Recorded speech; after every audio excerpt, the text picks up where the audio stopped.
Bueno, este proyecto de hacer un homenaje a Dave Brubeck es algo que siempre estuvo en mi mente durante toda mi vida profesional, porque es un músico por el cual yo comencé mi gusto por el jazz.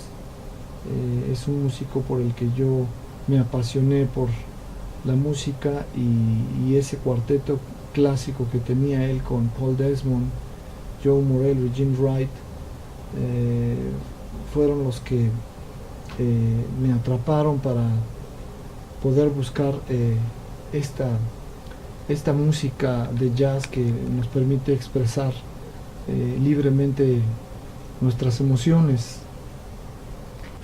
¿En qué año arrancaron este proyecto? Bueno, el proyecto de este cuarteto en homenaje al compositor y pianista Dave Brubeck comenzó en el 2012, con la idea de hacérselo llegar para que él supiera que en México estábamos haciendo un homenaje a la música que él trajo durante los años 60 a México y que fue también recibida por el público mexicano. Cuando estuvo listo el DVD para poderlo compartir con el maestro Dave Brubeck, desgraciadamente se nos adelantó un día antes de su cumpleaños. Él nació el 6 de diciembre de 1920 y se murió el 5 de diciembre de 2012, así que prácticamente un día antes de su cumpleaños.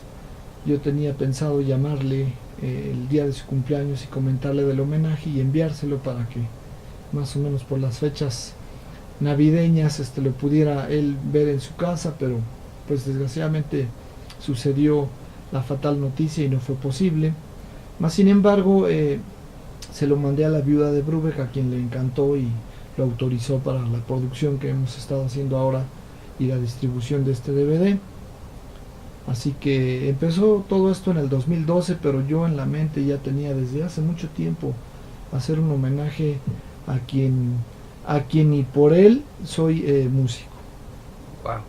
Y una pregunta, desde entonces empezaron los mismos músicos con los que ahora... Sí, por supuesto, sí, el cuarteto que se armó para este homenaje yo lo tenía pensado ya desde antes, con estos increíbles músicos que, como ustedes saben, está Alejandro Mercado en el piano, Federico Hulz en el saxofón alto y Emiliano Coronel en el contrabajo, que hacen un magnífico papel tratando de recrear la comunicación que tenía el clásico cuarteto de Brubeck con su público. Yo estoy encantado y muy contento de los resultados de trabajar con estos músicos.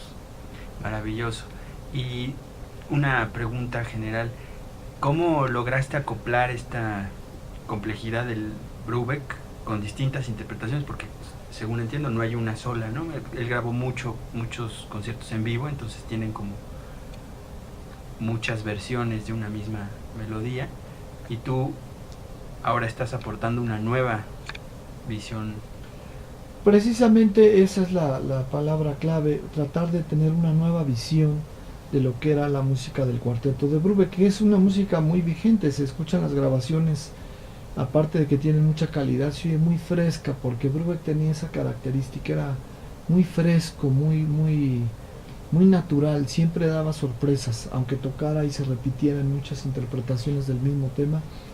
Era muy fresco y siempre daba sorpresas, era algo muy natural en él, ¿no? Muy relajada su música, su manera de tocar. Lo que estamos tratando de hacer ahora es dar una interpretación como si hubiera un cuarteto de Dave Brubeck en el año 2015, es decir, estamos viviendo una época diferente y estamos tratando de adaptar la música a nuestro tiempo, porque los jóvenes de ahora que se inician en el jazz y la gente nueva, el nuevo público de este milenio, creo que merece una revisitación de los clásicos del jazz adaptada a cómo estamos viviendo estos tiempos ahora, ¿no? Los instrumentos musicales, la forma de abordarlos, las técnicas musicales, composicionales, los arreglos, ya no es lo mismo que eran en los años 50, 60. Ahora se toca de otra manera y se vive de otra manera, porque simplemente las comunicaciones de ahora son más rápidas, ¿no? Y más eficaces.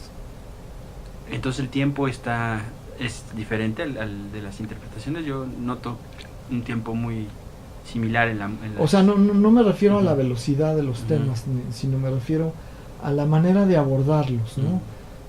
A la manera de abordar las improvisaciones, los solos, los temas. Algunas están muy parecidas en los tempos originales de las composiciones de Brubeck, otras no tanto, otras tienen algo de arreglo que hemos hecho los 4 músicos en común acuerdo durante los ensayos, pero yo creo que lo que estamos haciendo hoy pues se tiene que oír a como se toca hoy. Qué maravilla. No, pues fantástico, es un cuarteto de muy alta calidad. Yo creo que dentro del jazz mexicano además como se acoplan, la sinergia que tienen los 4 músicos es casi perfecta, ¿no? Pues precisamente es lo que tenía Brubeck, que era una comunicación telepática entre ellos, y esto es exponencial. Cada vez que tocamos va aumentando de esa manera la comunicación y la espontaneidad de las improvisaciones. Ha habido conciertos donde han sucedido cosas insólitas, como que se le rompe una cuerda a Emiliano Coronel o alguna falla técnica por ahí, y la música sigue, la energía es tal que la música continúa, y tenemos la fortuna de contar con un público mexicano muy cálido, muy receptivo. La música de Brubeck gusta mucho, lo piden mucho. Entonces yo siento que la música de Brubeck tiene una magia intrínseca, y aparte los elementos del grupo son músicos de primer nivel.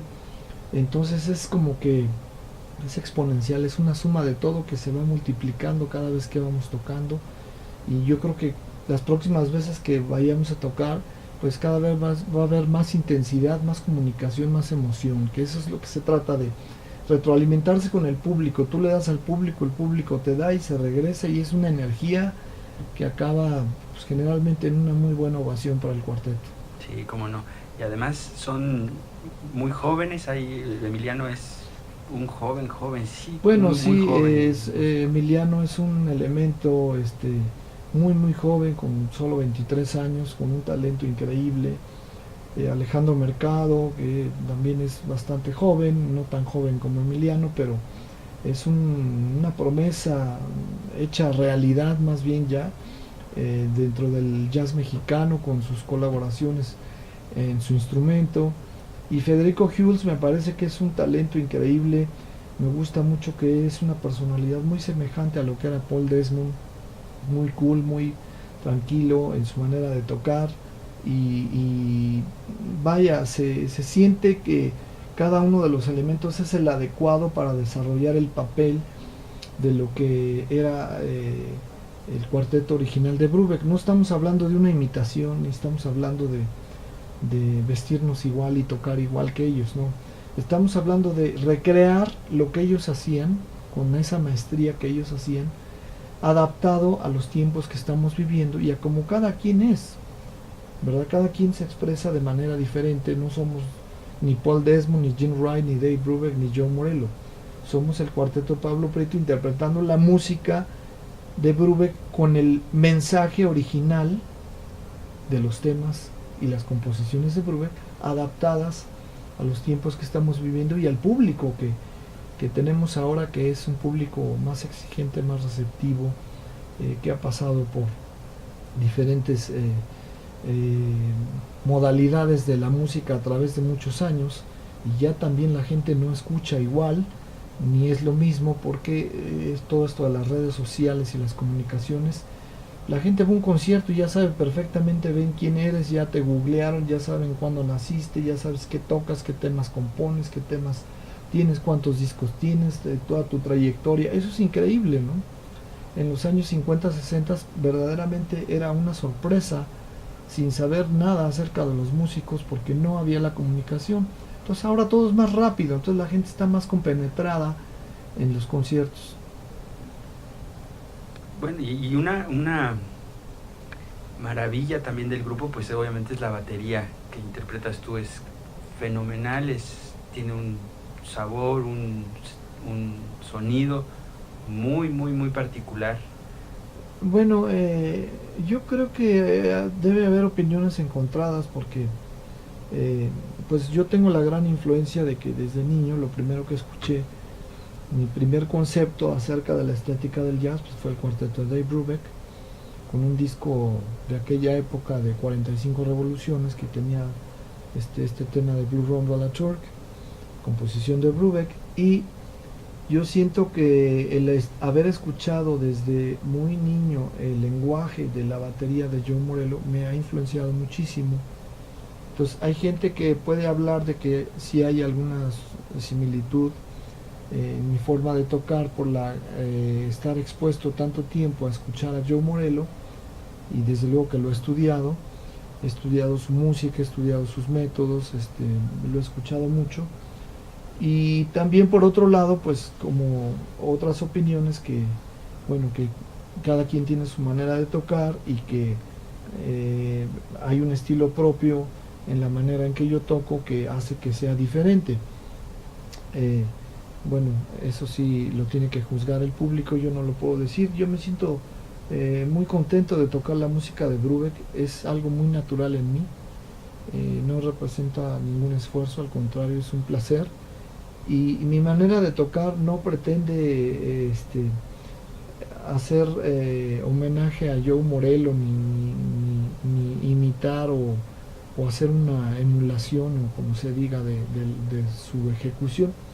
Yo toco como me gusta tocar, como yo creo que lo puedo hacer mejor, sin ocultar las influencias de los grandes bateristas que me encantan, que no solamente es Joe Morello. Así que yo creo que es una combinación de mucho Joe Morello con otros bateristas y con lo que, pues, lo que decía hace un momento, la forma en que se toca ahora, ¿no? Que trato yo de estar tocando de una manera a como están sucediendo las cosas ahora. Pero bueno, pues las influencias ahí están, ¿no? Y bueno, la batería incluso tiene el arte de una de las obras más importantes de Brubeck, ¿no? En este disco de Time Out, que nos pudieras contar cómo llegó hasta tu bombo la presencia de Dave Brubeck. Claro, bueno, es muy sencillo. A mí me encanta la serie de portadas que hizo Brubeck en los años 50, 60, con sus discos Time In, Time Out, Time Further Out, toda la serie de discos en las que utilizó la palabra time. Entonces es este disco que se llama Time Out, que a muchos les cambió la forma de ver la música. Este disco Time Out pertenece a la producción de Brubeck de 1959, que junto con otros discos de Miles Davis, Ornette Coleman, Charles Mingus, John Coltrane, entre otros, marcaron el año de oro del jazz, que fue considerado 1959. Este es el disco más vendido de la historia del jazz, junto con el disco de Miles Davis que se llama Kind of Blue.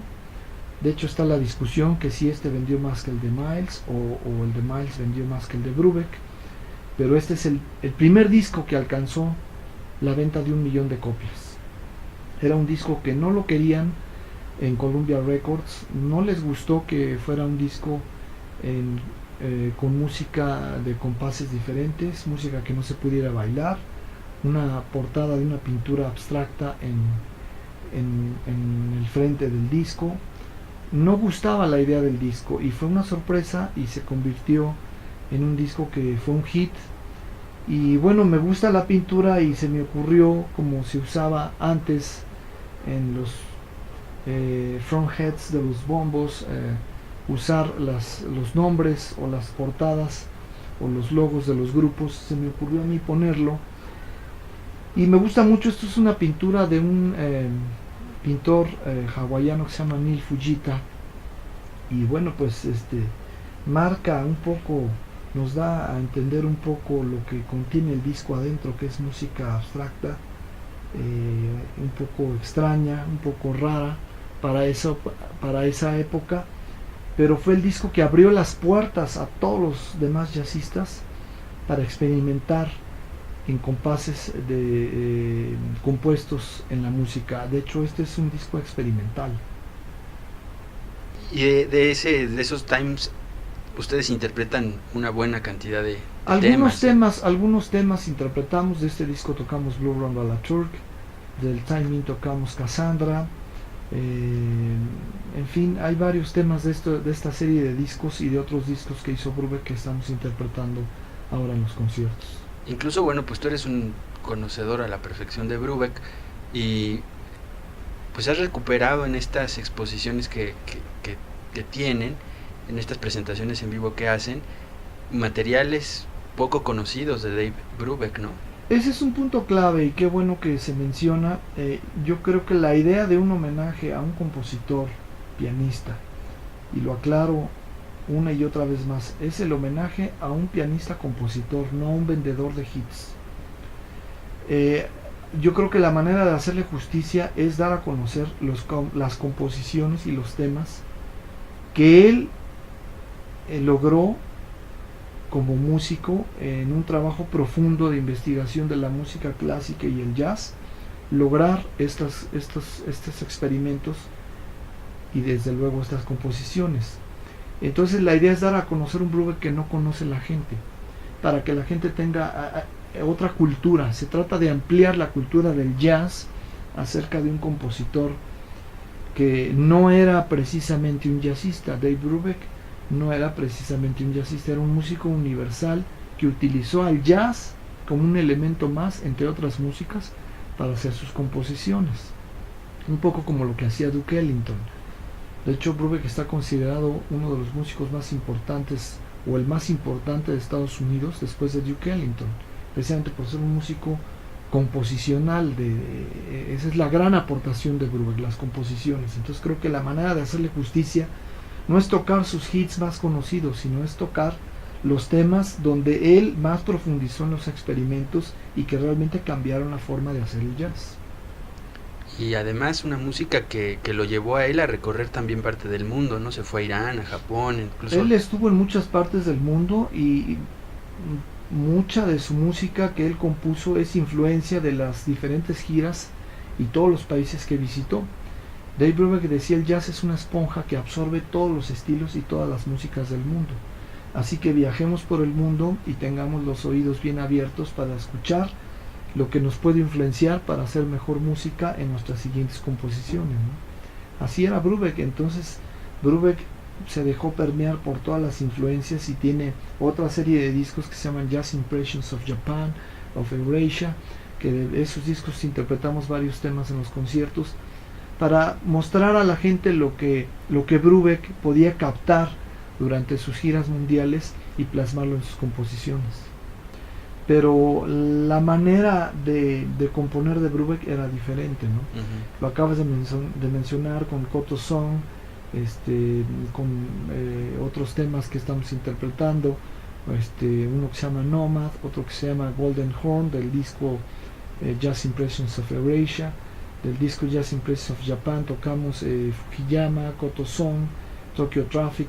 Son una manera composicional muy inteligente. Brubeck era un intelectual de la música, un hombre muy culto musicalmente, que supo en su época adaptar y mezclar las influencias de muchas músicas y darles un approach moderno, un toque moderno, que realmente la influencia de Brubeck no es pianística, es composicional. Exacto. ¿Quieres decir algo? Bueno, yo lo que quiero decir es que yo me siento muy contento de estar tocando este homenaje a Dave Brubeck. No sé por qué a alguien no se le ocurrió antes. A mí se me ocurrió por motivos completamente naturales, es decir, no hay una pretensión. Simplemente a mí me gusta la música de Brubeck, yo quiero tocar la música de Brubeck y bueno, creo que lo estamos haciendo correctamente. Le ha gustado a mucha gente de aquí de México, a gente de Estados Unidos, gente de Europa. Hemos tenido muy buena crítica, así que pues yo les recomiendo al público mexicano que se acerquen al jazz, que la música de Brubeck es muy amable para el oído. en general para el público les va a gustar mucho, tiene un carisma, una magia especial. Nosotros estamos muy contentos de que todos nuestros conciertos prácticamente se llenan. Sí, todos, y pues muchas felicidades porque sí, es un enorme, enorme cuarteto. Muchas el que está gracias. presentando. Pues lo hacemos con gusto, más que nada es la pasión y disfrutar la música que hacemos y disfrutar la presencia del público en nuestros conciertos. Muy bien, pues muchas gracias.